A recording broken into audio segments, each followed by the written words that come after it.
오늘 성경 말씀은 마태복음 18장 1절에서 10절입니다. 대부분의 사람들은 우리 주변에서 일어나는 좋지 않은 문제들을 제시하지만 그 문제를 해결하기 위해 발벗고 수고하거나 노력 혹은 헌신을 하려는 사람은 별로 없습니다. 문제를 해결하고자 희생하는 사람은 없습니다. 그 이유 중 하나가 세상의 가치관에 맞지 않기 때문입니다. 세상의 가치관은 무엇을 하기에 앞서 그것이 내게 유익이 되는가를 먼저 생각합니다. 설령 이것이 내게 이익이 된다 해도 다른 사람의 수고로 그 혜택을 누리고는 싶어도 정작 자기가 직접 사람들을 대표해서 발벗고 나서지는 않으려 합니다. 더욱이 내게 아무런 이익이 없다면 그것이 아무리 옳은 것이라 할지라도 모르는 척 해버립니다. 그러나 하나님은 다르십니다. 오늘 본문을 통해 세상의 가치관과 다른 성도의 삶에 대해 살펴보겠습니다. 1절, 그때의 제자들이 예수께 나와 이르되 천국에는 누가 크니이까? 여기서 말하는 그때는 예수님이 베드로를 시켜서 물고기 입에서 돈을 취하여 성전세를 내셨을 때를 말합니다. 성전세는 매년 아달월 15일경에 한 번씩 내는 것입니다. 그런데 이때는 예수님께서 십자가를 지시기 약 한 달 전입니다. 즉 공생애를 마무리할 때라고 볼 수 있습니다. 이때의 제자들은 예수님께 천국에서 누가 크냐라고 질문했습니다. 제자들이 이 질문을 한 이유는 예수님이 머지않아 메시아이심을 공식적으로 선포할 것이라고 생각했기 때문입니다. 그래서 그들은 예수님이 다윗의 자손으로서 이스라엘의 왕이 되실 것이라고 믿었습니다. 이처럼 제자들은 예수님을 정치적 메시아로 믿고 있었습니다. 그래서 만약에 예수님이 왕이 되면 자기들은 높은 자리에 앉아야 하는데 누가 높은 자리에 앉아야 하는지를 서열을 정하고자 했기에 이렇게 질문했던 것입니다.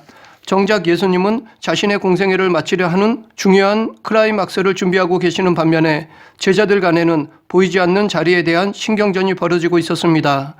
동상이몽을 꿈꾸고 있는 제자들에게 하신 예수님의 대답이 오늘 본문 3절 4절입니다. 이르시되 진실로 너에게 이르노니 너희가 돌이켜 어린 아이들과 같이 되지 아니하면 결단코 천국에 들어가지 못하리라. 그러므로 누구든지 이 어린 아이와 같이 자기를 낮추는 사람이 천국에서 큰 자니라. 예수님은 한 어린 아이를 불러 제자들 가운데 세우셨습니다. 그리고 천국에서 큰 자는 이 어린 아이와 같이 자기를 낮추는 사람이라고 대답하셨습니다. 즉 어린 아이와 같이 겸손한 사람이 천국에서 큰 자라고 말씀하셨습니다. 그런데 예수님이 한 어린아이를 부르셨다는 것은 특정한 어린아이가 아니라 곁에 있던 아이 중에 무작위로 선택하셨다는 것을 의미합니다. 그렇기 때문에 예수님의 이 말씀은 그 특별한 아이에 대한 것이 아니라 보편적인 어린아이의 속성에 대한 비유임을 알 수 있습니다. 당시 어린아이에 대한 개념은 지금처럼 사랑을 받으며 보호를 받는 대상이 아니었습니다. 당시 어린아이는 누구도 관심을 갖지 않는 계층이며 보호의 대상도 아니었습니다. 또한 어린아이는 자기의 권리나 주장을 내세울 자격도 없는 시키면 시키는 대로 하는 존재였습니다. 어찌 보면 어린아이는 종과 같은 존재였습니다. 이런 이유로 예수님은 한 어린아이를 부르신 것이고 어린아이와 같이 겸손한 자가 천국에서 큰 자라고 말씀하신 것입니다.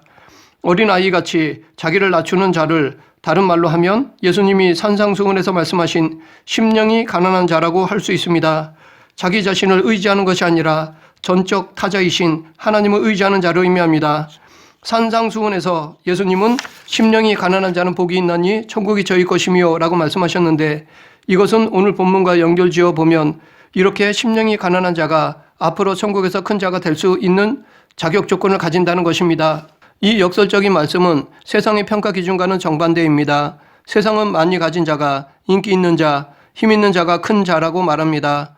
그래서 이런 자들이 세상에 영향력을 발휘합니다. 그러나 천국에는 그렇지 못합니다. 그런데 여기서 우리가 주의해야 할 것이 있는데 예수님은 제자들의 질문에 대한 대답에 앞서 천국에서 큰 자가 되기 위한 전제 조건을 먼저 말씀하셨습니다. 천국에서 큰 자가 되기 위한 전제 조건은 천국에 들어가는 것입니다. 왜냐하면 천국에서 큰 자가 되기 위해서는 당연히 천국에 들어가야 하기 때문입니다. 그래서 예수님은 천국에서 큰 자가 되기보다 앞서 너희가 돌이켜 어린아이와 같이 되지 아니하면 결단코 천국에 들어가지 못하리라 라고 천국에 들어가는 방법을 먼저 말씀하신 것입니다. 이렇게 천국에 들어가려면 어린아이가 되도록 돌이켜야 합니다. 돌이킨다는 것은 회개를 의미합니다. 또한 어린아이들과 같이 된다는 것은 첫째, 어린아이가 부모를 의지하듯이 예수님을 전적으로 의지하는 것을 의미합니다. 둘째, 어린아이가 의심 없이 부모의 말씀을 믿고 따르듯이 예수님의 말씀을 믿고 따르는 것을 의미합니다. 이 둘을 하나로 합치면 어린아이 같이 순수한 믿음을 소유하는 것입니다. 이렇게 어린아이와 같이 순수한 믿음을 소유하도록 우리가 해야 할 일이 회개라는 것입니다. 이렇게 죄에서 돌이켜 전적으로 예수님을 의지하고 순종해야지 천국에 들어갈 수 있습니다. 이것이 복음입니다. 바울이 전한 복음도 바로 이것이었습니다. 바울이 2차 전도 여행에서 신라와 함께 감옥에 갇혔을 때 옥문이 열리는 기적이 일어났습니다. 그로 인해 옥문을 지키는 간수는 죄수들이 다 도망간 줄로 알고 스스로 자결을 하려 했습니다. 그때 바울은 자결을 하려던 간수를 말리고 간수와 그의 가족에게 주 예수를 믿으라, 그리하면 너와 내 집이 구원을 얻으리라 라고 복음을 전했습니다. 성경에는 많은 이야기와 하나님의 뜻이 담겨 있습니다. 그래서 이야기로 보면 재미있고 교리적으로 보면 복잡하지만 그 모든 것들은 바로 이것, 예수님을 믿어야 구원을 얻는다는 복음의 핵심을 가르치기 위한 들러리일 뿐입니다.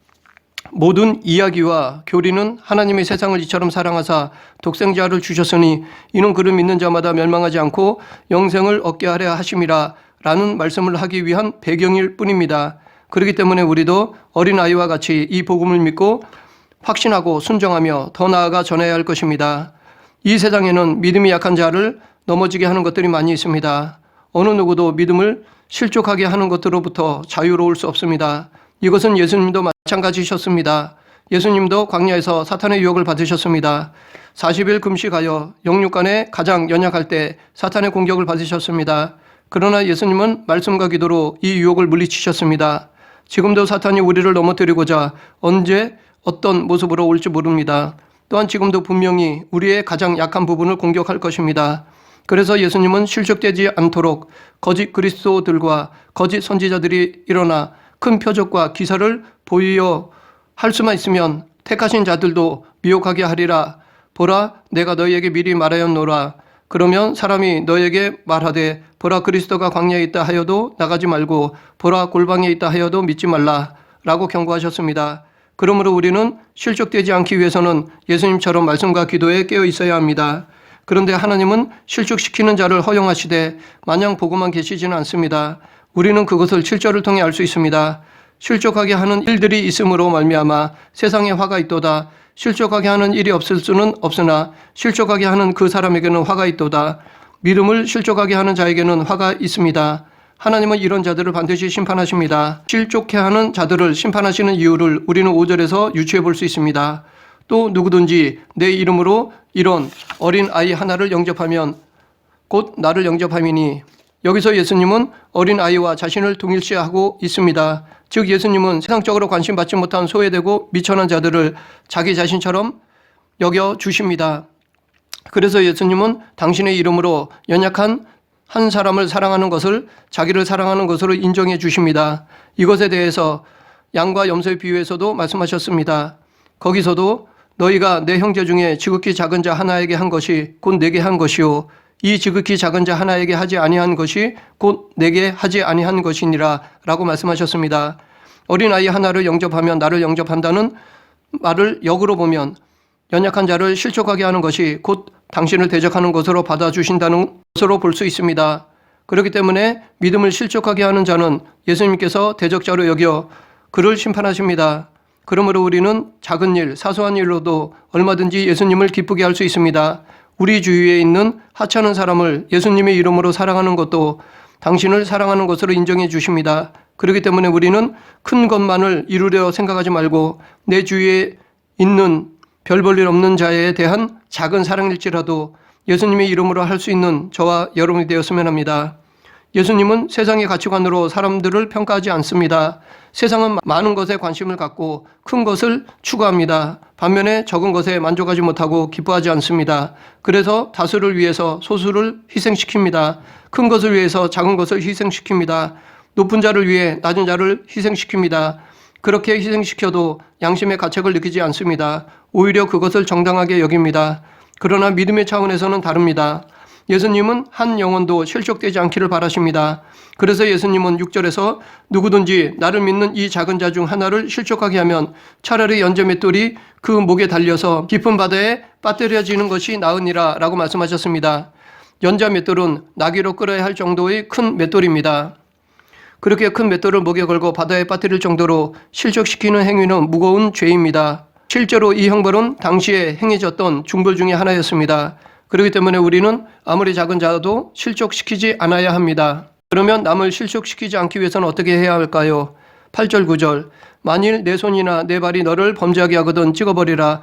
장애인이나 다리 저는 자로 영생에 들어가는 것이 두 손과 두 발을 가지고 영원한 불에 던져지는 것보다 나으니라. 만일 내 눈이 너를 범죄하게 하거든 빼어 내버리라. 한 눈으로 영생에 들어가는 것이 두 눈을 가지고 지옥불에 던져지는 것보다 나으니라. 실족시키지 않기 위해서는 내게 남을 실족시킬 만한 것이 있다면 과감히 끊어야 합니다. 그런데 이것을 끊는 것은 말처럼 쉽지 않습니다. 이런 것들을 끊기 위해서는 자신의 큰 희생이 필요합니다. 그럼에도 이것들을 끊어버리면 그에 따른 상급이 있습니다. 그 상급은 바로 영생입니다. 즉 실족시킬 만한 것을 제거함으로써 우리는 영생을 얻을 수 있습니다. 왜냐하면 이것은 남을 실족시키지 않는 것뿐 아니라 내 자신의 죄도 끊어버리는 것이기 때문입니다. 여기서 예수님은 손발을 찍어버리고 눈을 빼버림으로 영생을 얻는다고 말씀하시는데 이것을 다른 말로 하면 육신의 정욕, 안목의 정욕, 이생의 자랑을 끊어야 한다는 것입니다. 한마디로 욕심을 버려야 한다는 것입니다. 그로 인해 교만을 끊어야 한다는 것입니다. 이렇게 욕심, 교만함으로 지옥에 가느니 절제하고 겸손하여 영생을 얻는 것이 낫다는 말씀입니다. 연약한 성도를 실족시키지 않기 위해서 자기의 욕구를 끊어버린 사람이 있습니다. 자기 희생으로 믿음이 작은 자를 실족시키지 않게 모범을 보인 사람이 있습니다. 그 사람은 사도 바울입니다. 바울은 고린도 교회에서 우상에게 바쳤던 제물을 먹는 문제로 다툴 때 그런즉 너희 자유함이 약한 자들에게 거치는 것이 되지 않도록 조심하라. 그러므로 만일 식물이 내 형제를 실족케 하면 나는 영원히 고기를 먹지 아니하여 내 형제를 실족지 않게 하리라 라고 하였습니다. 바울은 연약한 성도들을 실족시키지 않기 위해서 자기의 자유를 절제했습니다. 자기의 자유를 희생시키면서까지 한 영혼을 사랑했습니다. 우리도 바울처럼 연약한 성도들을 위해서는 자유를 절제해야 합니다. 비록 이것이 힘들어도 혹은 누가 알아주지 않아도 우리가 연약한 자를 위해 희생한다면 하나님은 기뻐하십니다. 세상 사람들은 많이 가진 자, 인기 있는 자, 힘이 센 자에게 관심을 갖습니다. 그리고 그런 사람을 존경하며 부러워합니다.